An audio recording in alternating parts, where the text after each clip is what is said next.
Welcome back to Reds Bar, board number 2 here at the Players' Championship Finals in Minehead. And if that last game wasn't enough for you, we've still got 3 more for you. 3 crackers. As Cool Hand now takes on the tsunami that is the tour card achiever, Jason Heaver. We've got Chris Dobie and Willie O'Connor to come, and Dave Chisnell against Richie Ethouse to finish us off. You could say that the main course has just been served, with Ryan Meikle averaging over 108 to beat Dirk van Duijvenbode by the odd leg.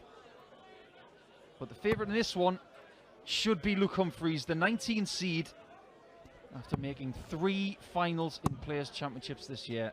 But Jason Heaver, seeded 46th on his first year on tour, Dan. I think he should be very proud of himself. Yeah, he should be pretty proud of himself, Jason Heaver. He is a guy who, by his own admission, did not expect to get a tour card. He'd only rocked up at Q School because he fancied playing on the Challenge Tour for the year. And all of a sudden, he finds himself playing the best players in the world. He's taken a few scalps. And he comes to the Players' Championship Finals. Jason to throw first. The first big TV tournament for which he's qualified, if you like. I know that he's at the UK Open, but everybody who has a tour card is at the UK Open. So yeah, right, he qualifies by getting a tour card. But he's had to perform over the course of the whole year to get to this event. And more than half of the players who hold a tour card 59. are not here. So he's been doing some good stuff this year. But for him to get to his first appearance at a TV tournament he's qualified for, and to play 60. the bloke down the road, must seem a bit odd. If you're just joining us, because you've been watching Jose de Souza on the main stage beating Devon 45. Peterson, you missed out on the Dirk van Duijvenbode Ryan Meikle game. I have 2 things to say to you. 1, you missed an absolute barnstormer, and 2, chump. 100. What are you doing watching the main stage? Stage 2, come on, sort your life out. 140. They're lost, Dan, after that last game. Absolutely. What a game of darts. Ryan Meikle, absolutely brilliant. Averaged 108.76 at the end of that match. Dirk averaged 105 and he lost. What a game. Can we see something similar here? Luke Humphries has certainly got it in his locker, the UK Open runner-up. 100. Can't squeeze Jason, another one in there, and he seemed a little bit confused about it. Only a point between the 2 close neighbours. Everybody needs good neighbours. Game shot in the first leg. Oh, that's a bit of a Jason finish, Heaver. isn't it? Second leg Luke to throw first. Wow. That's the second 156 we've seen in 2 games. 100. That's the biggest reaction I've seen from Jason Heaver ever. Admittedly, not really seen him on big stage darts much, if ever, actually.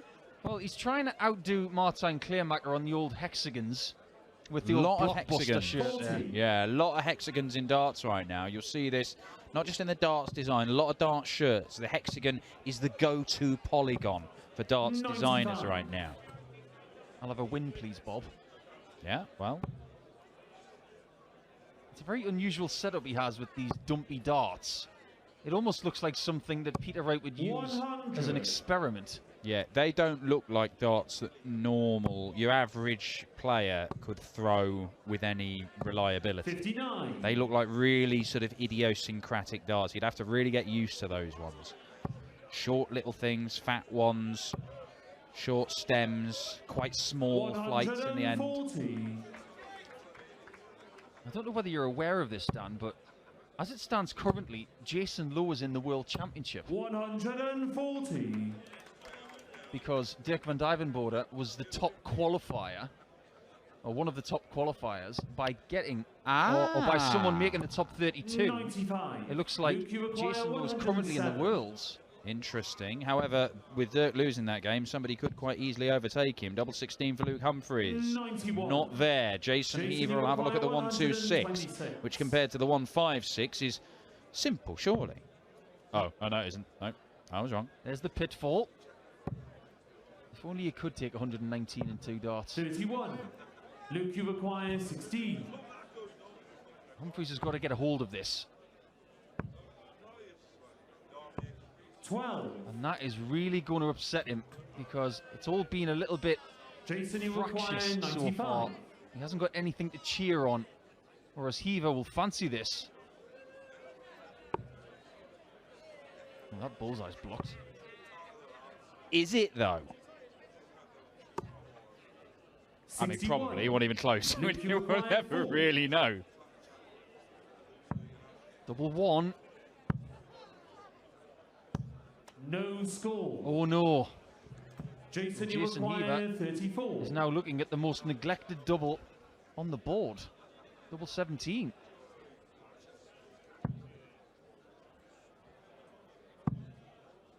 Got to go to the right. No score. Those two big darts were in the way. I don't know where the require point 4. made contact with the board, if indeed it did. Games on the second But it does leg. not matter because Jason Heaver misses 4 darts for that leg, Game and on. Luke Humphries manages to level at 1 apiece.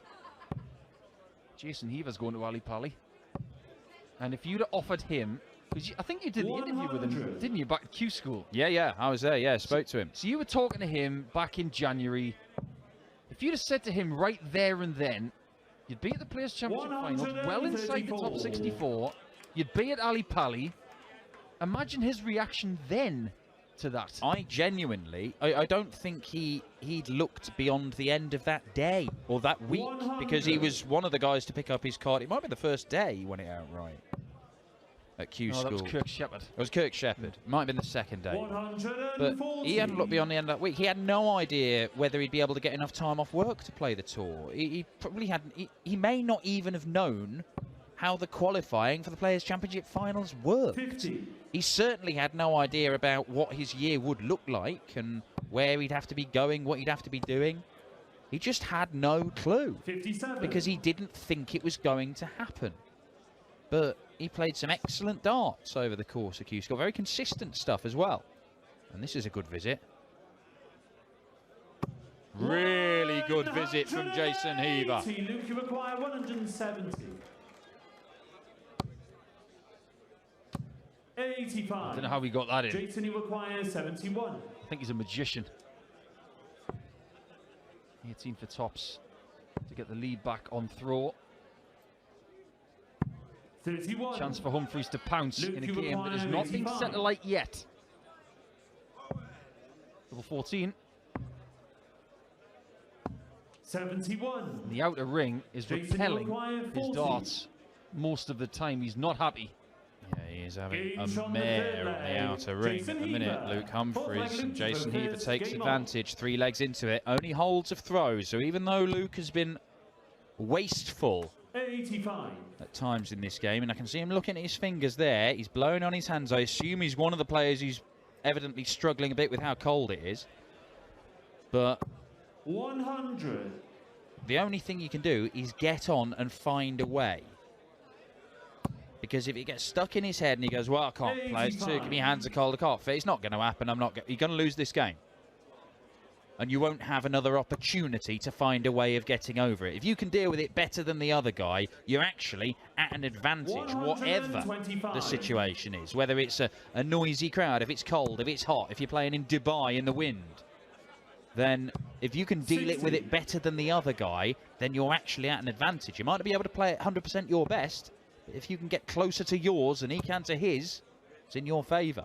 Absolutely well put. And I can say 85. from experience in this place that that is true, because I've beaten Terry Jenkins on this stage. I've beaten Richard North in a different room. 101. But in the next round, I lost to Paul Hogan, who did handle it better than me. And it was freezing cold.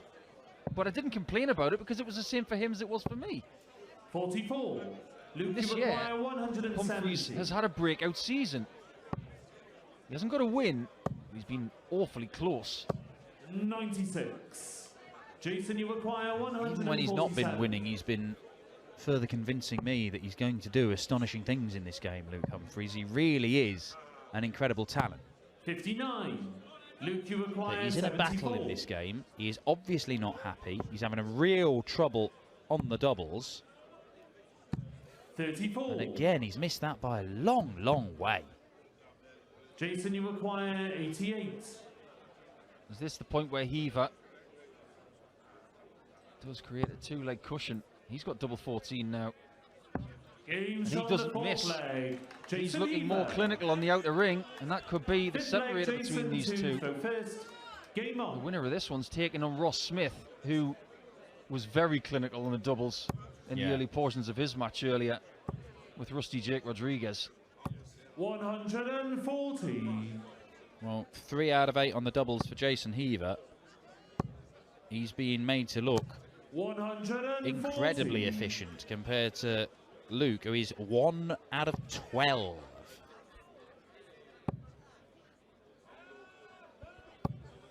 Three times this year, Luke Humphries has made the final in a Players' Championship event, and on 3 occasions his opponent has defeated him with a ton-plus average. The first 102.25 for Gerwin Price. Then against De Souza, he lost when De Souza had 114. Well, Heaver is starting to stretch his legs here. 45. Not enough to leave a finish. 41.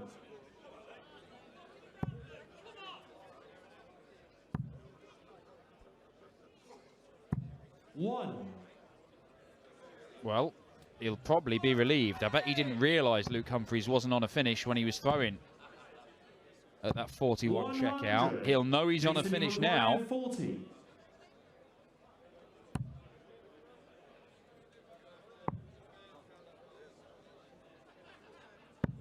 Ooh, now then, are we seeing a turning point in this game?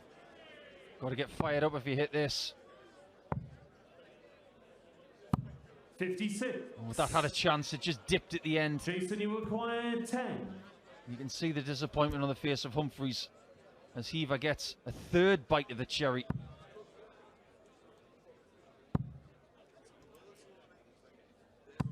No score. And somehow misses.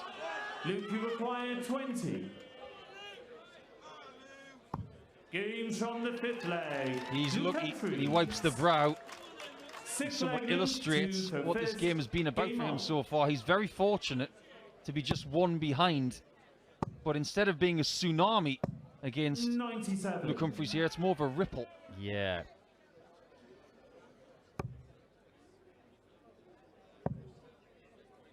This sort of has 93. the feeling of that opening game of the evening between Vincent van der Voort and Jelle Klaassen, where each leg, I mean, it's just a coin toss. 94.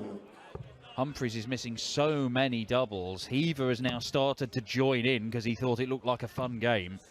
And now it's just who's going to hit first, because you're both going to get chances. The scoring has actually been pretty decent over the course of the game. I mean, Luke is picking up a ton and a ton 40 in every single leg. Heaver's hit 3 180s and 5 ton 40s in this match. Every game is different, Dan. 26. You can't expect to just take on a person and do exactly the same as what you did before. It just doesn't work that way. Especially when you're playing your first game of a tournament. 145. You're going to have to dig deep. And that's what Humphries has done in this leg. He's had a bit of fortune with Heaver not leaving a finish, but he's done his job by getting the 145 to leave tops. Yeah, great setup shot 60. from Luke Humphries. I like the order in which he's done it as well, going for the bullseye second dart. Games from And the that 6th is leg. much more like it, because finally somebody pins a dart at double, first time of asking, and Luke Humphries has produced a 13 darter and maybe just reminded himself that he is one of the most exciting emerging 60. stars in the game this year. It's not just the 3 Players Championship finals he's had this year, of course. Had that incredible run all the way to the final of the UK Open with a standout display in the semi-finals against mighty Michael van Gerwen. Let's not forget about the fact that he is a player who was won at Minehead. Yes, he has. World Youth Champion, of course. 96. He's now judged by what he does with the elite. Doesn't have that other 42. tour to go to try and manufacture other forms of confidence. If he doesn't win against the elite, he doesn't win. 134. But he's starting to play properly now. Maybe he's just warmed up a little bit on this stage, which was a bit cold for him to start with, and that change from the practice room to here, if there is a temperature change, if it's lower, then maybe he's just warmed up a little and he's starting to feel more comfortable now. But that dart does not prove that fact. Jason, you require 139. Well, slightly lazy dart, maybe. How about this? Well, I'm surprised he went for the treble 13 there. Old school. Yeah. 78. It doesn't make any sense Luke, you to me, require that. 99. Because it leaves 66. You got one dart in your hand. You haven't hit a treble to get to a double. It does not matter anyway, because Luke Humphries has gone into the lead in this match for the first time. He was 3-1 down. He survived 8 darts for 4-1. Game on. But it is that moment when Jason Heaver had 3 consecutive visits where he missed and missed and missed and missed and missed. And Luke Humphries has started to turn this game around. Back comes Heaver. 140. But the conversion in 4 darts 2 legs ago, getting rid of the 99 in 3 darts right there. 85. The confidence is building, but he's got to maintain positivity. He can't afford the negativity to swim over him. Yeah, well, certainly he 60. can give that impression sometimes, Luke. The way he reacts to things. Missing doubles and not happy with his game.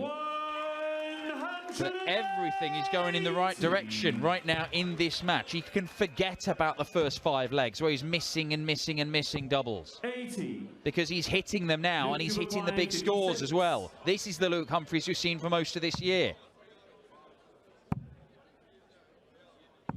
Games on the 8th leg. 5-3, Luke Humphries on the brink of what looked an unlikely victory about 8-9 minutes ago. This is what these young players do. The Rids, the Humphries, the Vandenbergs. They struggle, and then all of a sudden something clicks. 3 legs in no time at all. 140. Really interesting switch there from Heaver on dart 3. He went for the bullseye.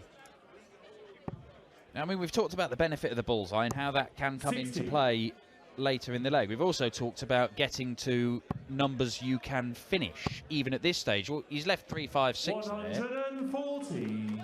You can't leave a finish from that, so Nope. he's not getting any benefit of the bullseye. Had he gone for another treble, maybe he would be on something he could finish, like 350, you know, 180, 170 out. I get why somebody would start on 105 now, because 105 leaves 396, 2 180s, leave double 18. I get that now.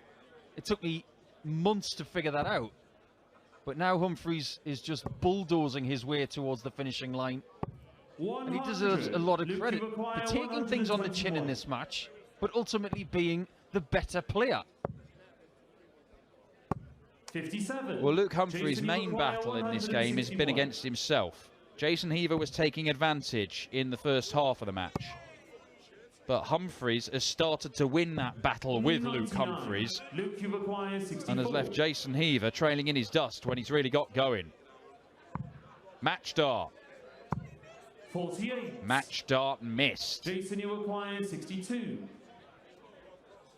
Back against the wall. Can he hit double 16? Yes, he can. Jason Heaver. This 10 one leg goes into at focus. least one more leg. But Humphries does not want to go to leg 11. 140.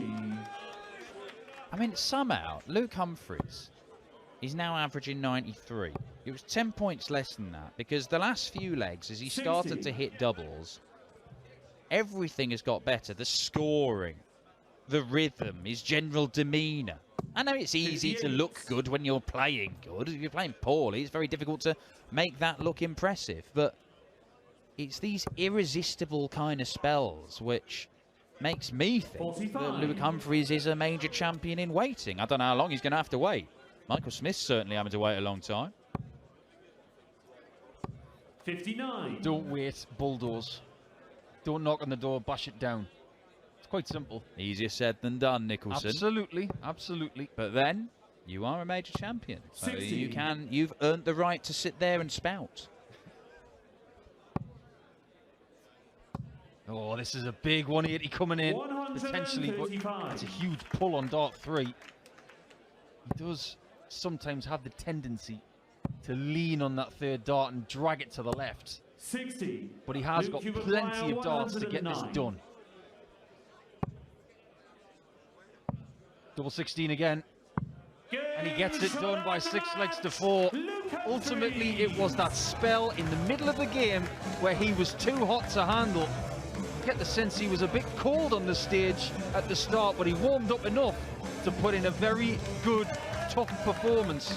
He's going to need more than that tomorrow against Ross Smith. That one could be delicious.